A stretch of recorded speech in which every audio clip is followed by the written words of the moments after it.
Untuk tugas final ALP kali ini saya akan bahas tentang kondisi ekonomi makro di Jawa Timur. Itu akan saya share screen.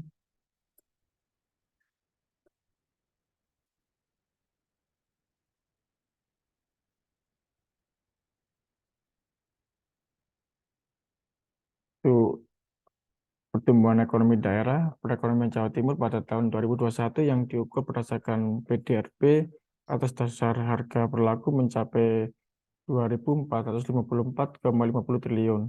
Sedangkan PDRB atas dasar harga konstan mencapai 1.669,12 triliun, meningkat sebesar 4,59% dari tahun ke tahun.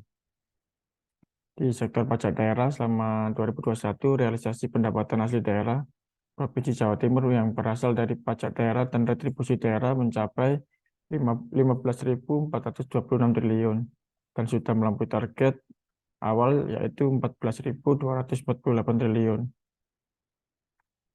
Dari sektor pertanian secara nasional, NTP di Jawa Timur mengalami kenaikan 0,49% dari 5 provinsi di Pulau Jawa yang melakukan penghitungan NTP pada bulan November tahun 2021. 4 provinsi mengalami penurunan dan 1 provinsi mengalami kenaikan. Penurunan terbesar terjadi di Provinsi Jawa Tengah sebesar 0,32%, diikuti Provinsi Jatim sebesar 0,29%. Kenaikan hanya di Provinsi Banten yaitu sebesar 0,33%. Dari sektor industri, dari sisi lapangan usaha di Provinsi Jawa Timur, industri pengolahan menjadi penopang yang cukup besar dalam perekonomian Jawa Timur, yakni dengan kontribusi sebesar 30,72%. Diikuti sektor perdagangan besar dan eceran sebesar 18,46%, serta sektor pertanian sebesar 11,5%, dan sektor yang mencatat pertumbuhan terbesar sepanjang tahun lalu adalah perdagangan dan eceran yakni 7,83%. Dari sektor pariwisata, kontribusi PDRB pariwisata di tahun 2021 sebesar 137.960 miliar atau berkontribusi 5,62% dari total PDRB Jatim yang sebesar 2.453 triliun. Angka ini lebih tinggi dibanding perolehan PDRB tahun 2020 yang hanya sebesar 129.743 miliar atau berkontribusi sebesar 5,64% dari total PDRB Jatim pada tahun 2020. Untuk inflasi di Jawa Timur, tingkat inflasi tahun kalender Desember tahun 2021 sebesar 2,45%. Dari total kota IHK di Jawa Timur, semuanya mengalami inflasi, dan inflasi yang tertinggi terjadi di Kabupaten Sumeneb sebesar 1,17%, dan inflasi yang paling rendah terjadi di Surabaya sebesar 0,65%. Untuk tingkat pengangguran, di tingkat pengangguran Angkatan Kerja atau TPAK Februari 2021 mencatat sebesar 69,75%. Sedangkan tingkat pengangguran terbuka TPT Februari 2021 sebesar 5,17% atau turun 0,67% dibandingkan Agustus tahun 2020. Dari sektor ekonomi perspektif yang bisa dilihat dari data di atas, yang pertama karena pandemi COVID-19 di Jawa Timur di tahun 2021 sudah mulai mereda, aktivitas masyarakat sudah mulai berjalan normal, tak hanya di jalanan, di pasar, pertokoan, dan perkantoran juga, tempat-tempat wisata yang selama ini ramai mulai dikunjungi oleh wisatawan.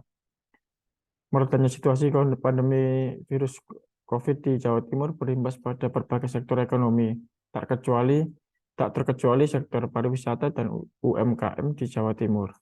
Kedua sektor ini memiliki hubungan simbiosis mutualisme yang begitu kuat dan diharapkan di tahun 2022 bisa menjadi kebangkitan di sektor pariwisata Jatim apabila benar-benar diperhatikan oleh pemerintah. Karena sebelumnya di tahun 2021 terdapat 6 desa wisata di Jatim yang terpilih sebagai 50 desa terbaik di Indonesia bangkit tahun 2021. Maka dari itu diperlukan pembinaan yang perlu dilakukan oleh koperasi dan UMKM Provinsi Jatim untuk memaksimalkan sektor pariwisata. Dari sektor tersebut dilakukan pembinaan yang pertama, pembinaan terhadap kualitas produk, Yang kedua, pembinaan tentang manajemen sistem, karena manajemen yang baik tentu akan memajukan usaha, meningkatkan daya saing, serta memperluas kerjasama, dan meningkatkan kepuasan pelanggan. Yang ketiga, dari pendanaan, untuk membantu di sisi peningkatan modal usaha UMKM, perlu memberikan pelatihan laporan pertanggungjawaban menggunakan aplikasi secara benar, karena selama ini persoalan yang dihadapi para pelaku UMKM adalah sulit mengakses ke perbankan karena pelaporan pertanggungjawaban mereka masih belum berstandar. Yang keempat adalah pembinaan untuk pemasaran, karena pemasaran yang baik dapat mempercepat produk itu laku ataupun dikenal. Yang kelima, memberikan pelatihan kepada UMKM bertransaksi secara online, karena pada saat pandemi COVID-19 ada perubahan kebiasaan dalam berjualan. Sebelum pandemi, UMKM menjual produknya kebanyakan secara offline. Namun ketika ada pandemi datang, pola transaksi sudah mulai berubah dari yang awalnya offline menjadi online. Terkait hal itu, Dinas Koperasi dan UMKM Jatim juga perlu memberikan pelatihan kepada pelaku UMKM agar bisa mengetahui cara bertransaksi secara online. Dinas Koperasi dan UMKM juga perlu berkolaborasi dengan marketplace seperti Shopee, Tokopedia, dan Gojek dalam memberikan pelatihan UMKM. Roda perekonomian Jawa Timur juga masih sangat bergantung pada situasi pandemi dan pembatasan kegiatan atau PPKM. Untuk itu, pemerintah agar tidak dengan gampang mengubah kebijakan yang dinilai membingungkan pengusaha, terutama kebijakan protokol kesehatan bagi tempat wisata, agar di tahun 2022 wisata di Jatim bisa bangkit kembali. Sekian untuk tugas kali ini. Terima kasih dan salam entrepreneur.